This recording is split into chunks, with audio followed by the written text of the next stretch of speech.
Good afternoon, everybody. Hanukkah Sameach, a happy Hanukkah to everybody.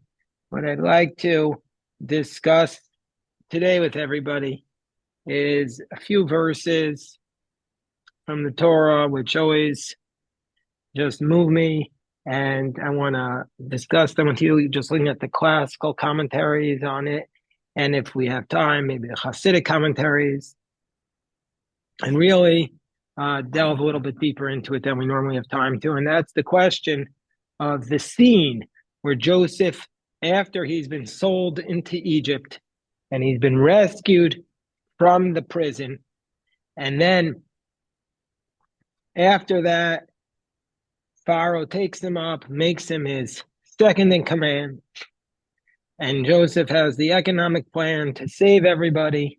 And at that moment, the whole world is resting on Joseph's shoulders, and the brothers come down to get food from Egypt. And it says in the verse, we'll look at chapter 42, verse 6. Joseph was, chapter 42, verse 6, Joseph was the leader over the earth. Hua mashpir, he was the provider. For all the people of the land. Vayavo achei Yosef, and the brothers of Joseph came. Vayishtachu lo apayim arza, and the brothers bowed down to Joseph to the ground. And now comes the verse that I'm especially focused on, and the verse says, "Vayakir Yosef, Vayar Yosef et achav." Joseph recognized his brothers. Vayakirein, and he recognized him. He recognized them. Vayinaker aleihem, made himself appear like he was foreign to them, meaning he didn't reveal himself. Vayidaber itam kashot, and he spoke harshly to them. Vayomer aleim, and he said to them, Mayayim baltem, where did you come? Vayomru me'eretz Canaan, lishbor ocha, we came from the land of Canaan to get food. Vayaker Yosef et achav, and Joseph recognized his brothers. Vehem lo hikiruhu, but they did not recognize Joseph. Vayiskor Yosef et achalamot asher chalam lahem, and Joseph remembered the dreams that he had dreamed for them. Vayomer aleim, and he said to them, Miraglim atem, your spies, l'rot et ervat haaretz batem. You came to see the nakedness of the land. So there is a couple of just like questions that I want to just put out there at the very beginning. How is it possible that they didn't recognize Joseph? He recognized them, but they didn't recognize him. How is that possible? I have people who see me 40 years later. I haven't seen them in 40 years, and I'm walking into the supermarket. They come running over. They recognize me. How is that possible? How is it possible that they did not recognize their own brother? Their own brother. It was not even 40 years. How many years was it? It was 13 years. How did they not recognize him? At this point, how many years was it? I don't know exactly. It was he was sold when he was 17, and now he was what does it say? I think it says he was 30. He was 17 years in Egypt before he saw his father. Okay. So so maybe it was 16 years at this point. How did they not recognize him? Number two, why is Joseph so cruel to his brothers? What does it have to do with him remembering the dreams? And Joseph accuses them. He says, "You're spies." And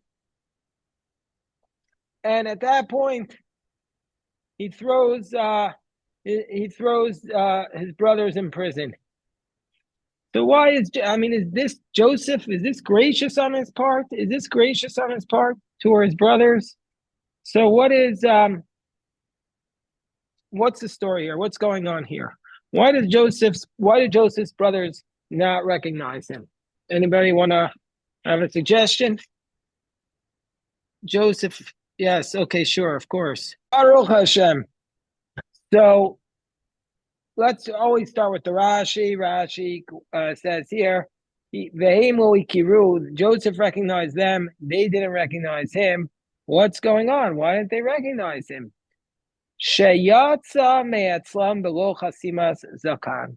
That he left them without a beard.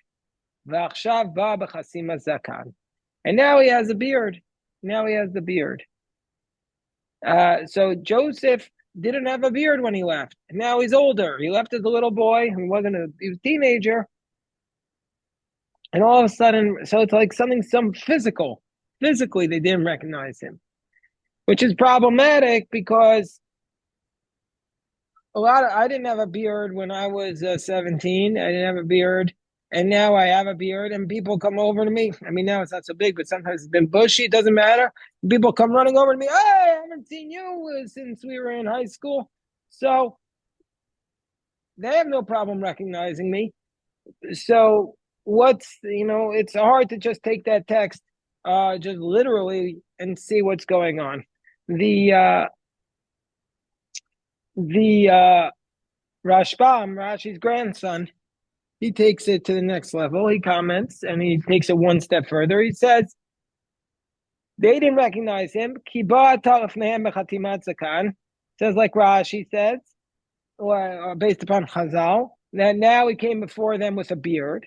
And another explanation is, Shera'uhu Moshel B'kol Malchut, B'vigdei Malchut. What do they say? They walk in, I think Joyce was saying this, they walked in, and they see him as the ruler over the whole kingdom, wearing royal garments. That's not the last time they saw him, he was in a pit. He was in a pit, and now all of a sudden this person is the ruler. There's no way they could comprehend that this is the same person. No way. It didn't make any sense. Then Rashbam gives a third explanation. Gam min hakol lo hayu makir moto. They didn't recognize his voice or his accent. Ki al yedei meturgaman hayu medaber imahem. He spoke through an interlocutor, through a person who knew. He made it seem like he didn't know their language. This is what it says in verse 23. There was an interlocutor between them, a translator, and they didn't know. They couldn't hear his voice. So they didn't hear his voice. They might have, if they had heard his voice, they might have picked up that he was their brother. So Rashi gave one explanation. Now he wore a beard. Rashbam had two other explanations. One of the two others that he also had, in addition to the beard, he was dressed like the king. They weren't expecting that, and they weren't able to pick up his voice. I want to skip over the Ramban. All right, I'll read the Ramban because we're going chronologically. Rashi is writing in the 11th century. His grandson is in the 12th century. Ramban in the 13th century. Rashi and Rashbam are writing in northern France, and Ramban is in Barcelona. So this is what Nachmanides says. They did not recognize him at all. And so therefore, he didn't have to disguise himself. And then he quotes Rashi, who says that the reason why they didn't recognize him is because he didn't have a beard. Now Ramban challenges that idea. Wait 1 second. Yisachar and Zevulun are only a little bit older than their brother Joseph. And Joseph left Yisachar and Zevulun when they didn't have a beard, and they were only a little older than him. And he recognized them. So we say that Ramban says, since he recognized his older brothers, then he was able to put it together and recognize who Yisachar and Zevulun are. And also, he recognized why they were coming there. Meaning to say, he was expecting it.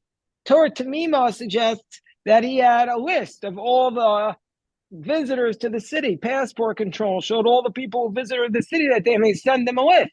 And he saw their names on it. So he had outside intelligence to recognize it. Like you get the feeling he was waiting for this day. He was waiting for this day. But furthermore, he says, they did not recognize him, and this is the key, that they did not imagine that this servant or this slave, which they sold to the Ishmaelim, would end up as the ruler. And then he quotes the Ibn Ezra, and he recognized them. First, to go to Thea's point, first he recognized that they were his brothers, then he looked at each one and recognized each one individually. But the line I focus on here is they couldn't imagine Joseph's greatness. They never bought into the idea that Joseph was destined for greatness. And that's why they didn't recognize him. They never bought into this idea that Joseph was destined for greatness. They couldn't see his potential. You know, like when you see, if you're a teacher and you have a kid in front of you who just gives you problems, is a nunnik, he misbehaves, messes up the class, disrespectful, and then you don't see this kid for 30 years, and next thing you know, this kid is running the world. You couldn't imagine it. How did they imagine Joseph to be they just didn't recognize his greatness. They never saw it. But okay, those are the standard classical commentaries. Now I'll go a little bit far off. Comes to the Balaturim. The Balaturim says, listen to what he says. Balaturim, writing in the 14th century in Spain, he says, Joseph recognized them.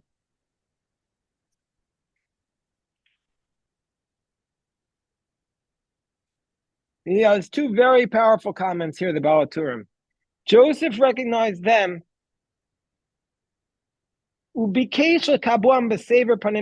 really wanted to greet them warmly. That was Joseph's desire. However, but then along came the angel who had found Joseph when he was wandering. That angel from last week's portion who had found Joseph when he was wandering along in the road. And he reminded him of what they had done to him. I mean, this could be like Joseph himself remembering, meaning some other being, some other part of him wanted to be nice, but another part didn't. And that's why Joseph immediately acted like a stranger to them. And that's why it says the word vayaker twice in the singular, that Joseph recognized them and was going to be nice. This goes to Thea's question. And then an angel came and reminded him, wait. You have to recognize what they did to you. So the angel was in his ear. And that's why the word vayitnaker, that he made himself like foreign to them, has the numerical value of Al Yedea Ish Gabriel, through the angel Gabriel. Okay. 1 second, we'll pause here. Rabbi Yosef is going to lift us up with his comment. Now, the Balaturim says something I find even more powerful. It says they did not recognize him. He says, first of all,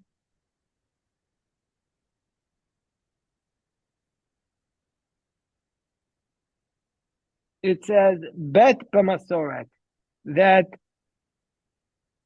this word appears only twice in Tanakh. The word hikiruhu, that they did not recognize him, only appears twice in the whole Bible. Only twice. And do you know, anybody want to guess where the other one is? It'll blow your mind. The other one is, I'll read it. Hacha u'deidach gabe Eov. The other one is by Job, where it says, Meirachok v'lo kiruhu. That Job's three friends raised their eyes from a distance, but they did not recognize him. Job's friends did not recognize him. He was changed by what he had gone through. He was a different person. He was a different person. So they didn't know that this person who had gone through this life experience was not the same person who they were friends with before all the tragedies overcame Job. He was a different person. So the word in Hebrew doesn't just mean recognize. The word makir, Rabbi Yosef is our expert in Hebrew, or also Aya, I don't know if Aya's on. But if you want to say, do you know somebody? You say, do you makir? Do you know this person? So that's the point here, that I think, and I'll read the whole text, but I think what the Baal HaTurim is saying is the brothers had no way of knowing. The brothers were the same, but Joseph was not the same person. Not that they didn't expect him to achieve greatness. He wasn't the same person anymore, who they knew as a young person. He was a different person. Look, we'll read it here. It says, Ma Hasam, just like over there, they didn't recognize him because Job changed. B'shvil shenishtana machmat hayisurim. Joseph changed on account of the afflictions that he had gone through. Also here, they did not recognize Joseph. B'shvil shenishtana. He had changed. He was a totally different person. He had been a slave, and now he became the great prince in all of Egypt. So Joseph was transformed as a person. He's not the same person. People are talking about whether or not the brothers repented, but Joseph was a different person. Umiu, he says that there's a big difference between what happened with Job and here. Hasam loi kiruhu. Here they did not recognize, in Job, they did not recognize him from a distance. But when they got close, they did not recognize him. But here they did not recognize him at all, because they never imagined that Joseph could reach such a point in life.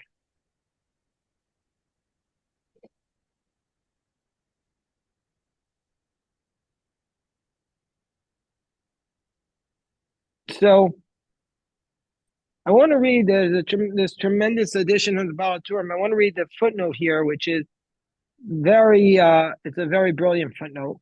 First, they quote the Sefer V'chur L'Zahav, and saying, according to the Baal HaTurim, when Joseph was changed from slave to viceroy, he didn't just restore his former appearance, for if it did, the brothers would never have recognized him. After all, they had never seen him as a slave or prisoner, except for a few short minutes. His countenance must have changed so dramatically that anyone who had ever known him at any stage in his life would no longer recognize him. It wasn't just the brothers, but he was totally transformed, and nobody would recognize him. He was completely the ultimate makeover. Then the Baal HaTurim, the Baal HaTurim that we're quoting is a abbreviated version of his commentary, but there is a full version, which is called the long version, gives 4 reasons why they didn't recognize him.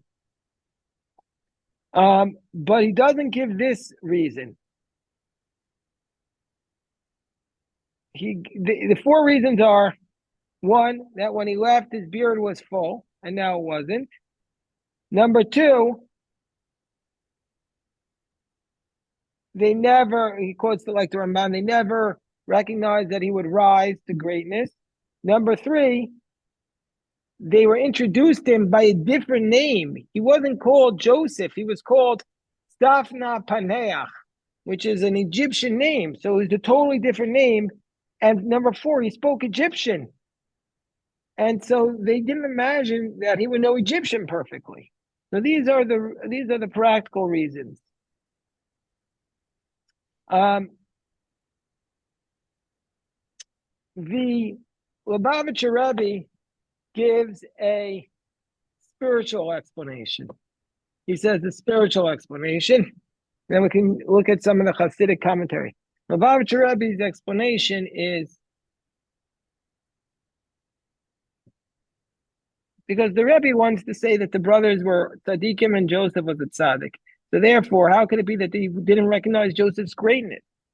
So what it means, according to the Rebbe said this in a sicha, he said this in one of his sichos. He says, Joseph is the paradigm of somebody who can retain his full spirituality even while being engaged in the bureaucracies of government, and the materiality of being a government bureaucrat. The brothers were not capable of doing that. They could live totally spiritual lives or total business lives. They couldn't imagine that somebody could live both. And so therefore they didn't recognize him. They couldn't imagine that the viceroy could also be the righteous Joseph, since from their perspective, it was impossible to be immersed in the mundane and remain righteous. That's what the Rebbe's Chiddush here, or his idea is that that's what Joseph is a symbol. That he could be both in this world and also be holy. So let me just pause. Are the Newmans trying to speak? Yes. Okay. Let's hear. Let me share with you a couple of Hasidic insights into this point. First comes from the Otra Machshava Shel Chasidus, and found in Iturei Torah. That one time, the Kotzker Rebbe's brother came to his brother, who was the Rebbe. So the Kotzker, the zinger of all the Rebbes. So his brother came to him. So the Shamish, the Gabbai, wouldn't allow this person to cut the line. You know, there was a long line to see the Rebbe, and the brother was at the back of the line, and the brother was trying to push his way in. He's like, and he said, no, wait on line like everybody else. So the brother says to the Gabbai, do you know who I am? I'm the brother of the Rebbe. I'm the brother of the Kotzker. Let me in. The Gabbai says, no, all Jews are equal to me. So the brother got so upset, and he thought he was just going to kick down the door and break through the line. So the Shamish, the Gabbai has to calm him down. And he says, okay, let me go ask the Rebbe. Okay, just easy, tiger. Before you break any doors down, let me go and ask the Rebbe what the story is here. Okay, so I know you want to know how the story ends. So he went to the Rebbe. He's in there for a while. Went there for a while. He's there a little bit longer. The brother's looking at his clock. Everybody's waiting to see what will happen. Finally, the Gabbai comes out from the room and he says, the Rebbe says you have to wait.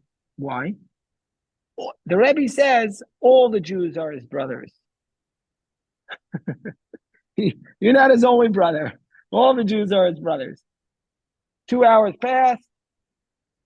Finally, the Kotzker Rebbe's brother, after waiting 2 hours, his biological brother, finally comes into the room to greet his brother, and the Rebbe gives him a big greeting. Shalom Aleichem. He says, Shalom Aleichem. I'm glad you're here. So the Rebbe's brother says who he is. And he says, I need a refuah shalema. I'm very sick. I need the Rebbe to give me a bracha to feel better. I'm very sick. So the Rebbe looks at him and says, okay, I have to know, if you want me to daven for you, what's the name of your mother? So the guy says, "What are you talking about? I'm your brother." He says, "We're brothers." Uh, so he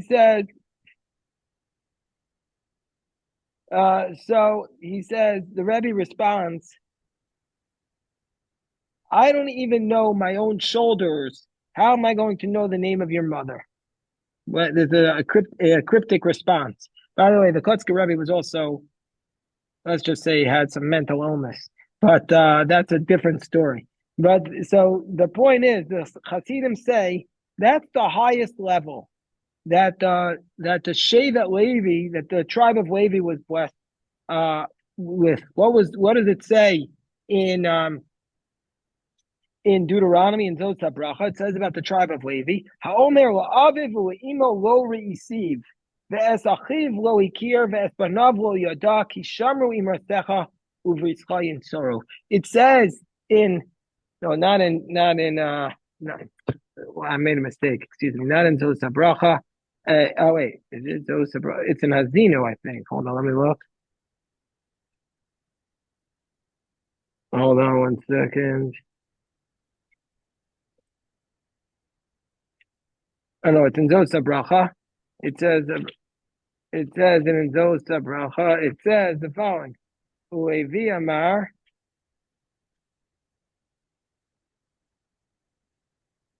To Levi, so this is the blessing. It says to Levi concerning Levi. Says your Tumim and your Urim befit you, and then it says, it says about Levi. He says Omer Lavivu. He says to his father and his mother, Lo Itiv. I did not see him. Ve'esechav lo ikir. His brother he did not recognize, and his sons he did not know. Ki shamu imarsechav v'yischai yisoru. What it means is, Levi, the tribe of Levi, did not recognize his father and his mother, his brother, and his own children. What that means is that when it went, Rashi there tells us, Rashi says over there, that what that means is that when they sin with the golden calf, and Moshe said, who is to God, come to me. And the tribe of Levi came, and I said, you have to take out your father and mother or your brothers. And you didn't say, you didn't give anybody any protexia. You went straight ahead. If they sinned, you took care of them. Can you imagine?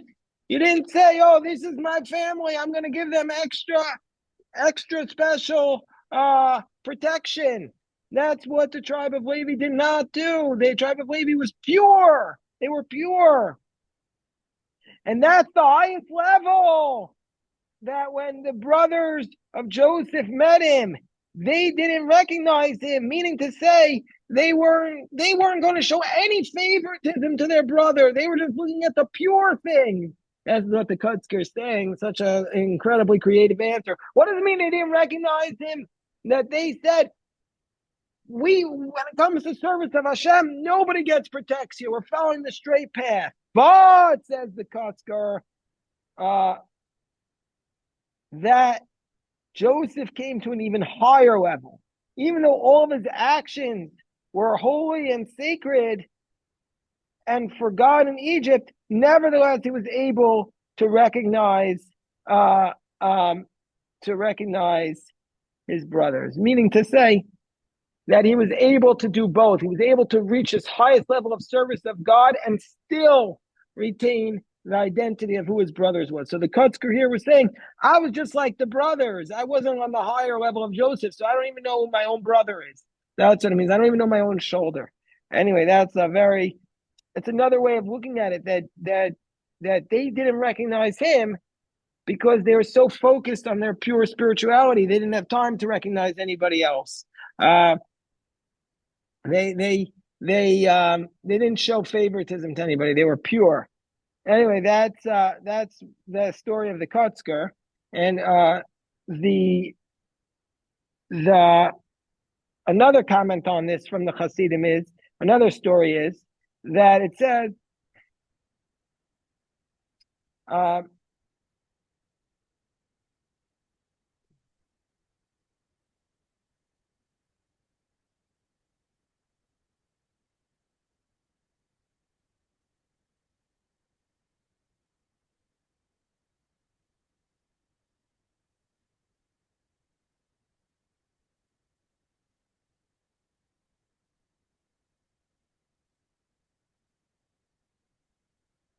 I'm not going to tell you that story, but I'll just go back to I'll quote what the Kedushas Levi says. So it says that Joseph saw his brothers and he recognized them. Well, actually, no. So it says, hold on 1 second. It says, um, the Strucker verse says the following: how could it be that they didn't recognize Joseph? He asks a tremendous question because it says at the beginning of Parashas Vayeshev that Joseph's face looked exactly like Jacob. He looked exactly like his father. That's what the commentaries say.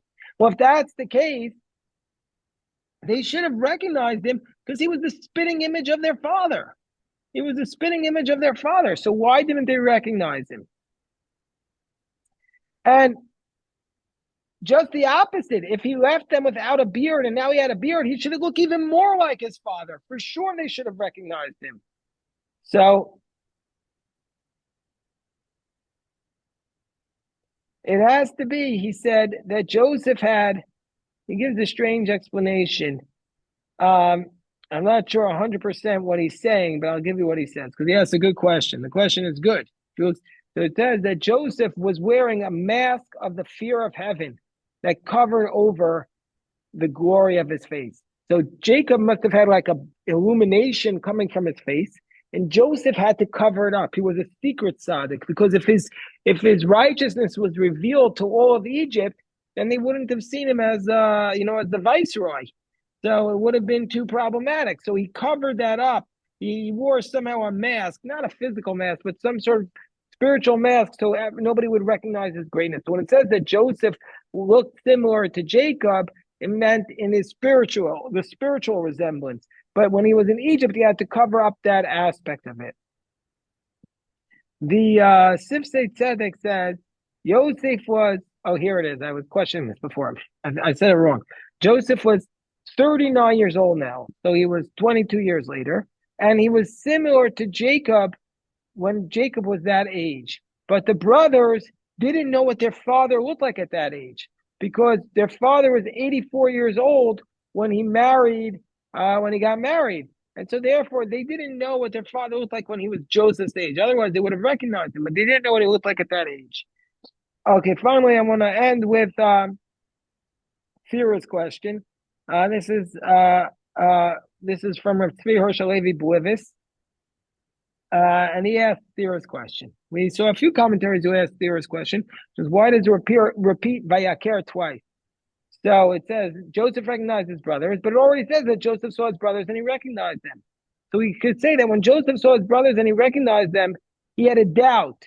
Maybe, and this goes to what Joyce was saying also, maybe just like he recognized them, maybe, Joyce, they recognized him. And also they were testing him. So he said, well, if I recognize them, you always think about this. Like if you see somebody in passing and you recognize them, you're not sure if they recognize you. If they recognize you, you have to speak up. But if they don't, why would he be so confident that they didn't recognize him? So therefore, that's why he began to speak to them in a very harsh manner. He said to them, "May I button from where are you?" So this is the type of question that you ask people who you know them and they left their home and now they returned. And you say to somebody, where'd you just come from? But people you never saw in the world, you shouldn't say from where, you wouldn't say, you should have said, where are you from? Not where did you just come from? The text says, where did you just come from? That's a question you ask to somebody who you know, not somebody who you don't know. But his intent was to ask them if they recognized him, they would answer, oh, we just came from our father's house. But when they said to him from the land of Canaan to look for food, that's how he recognized that they don't recognize him. So that the first time, and this answers Thera's question, the first time he recognized his brothers. The second time, he recognized that they didn't recognize him yet. That's the point, that he recognized that they still didn't recognize him. And okay, this story is, we didn't get into the question of why did he do this, just saying 1 minute. The point was, Ramban, a classic Nachmanides, is that Joseph felt he had a destiny, he had a mission, and the dreams that he had were sort of a prophecy. And it was his job to manipulate the story to make it so that that prophecy, those dreams, came true. And that's a longer topic, which is too much to get into now. So we'll stop here and wish everybody an amazing Hanukkah. I also want to say, if you find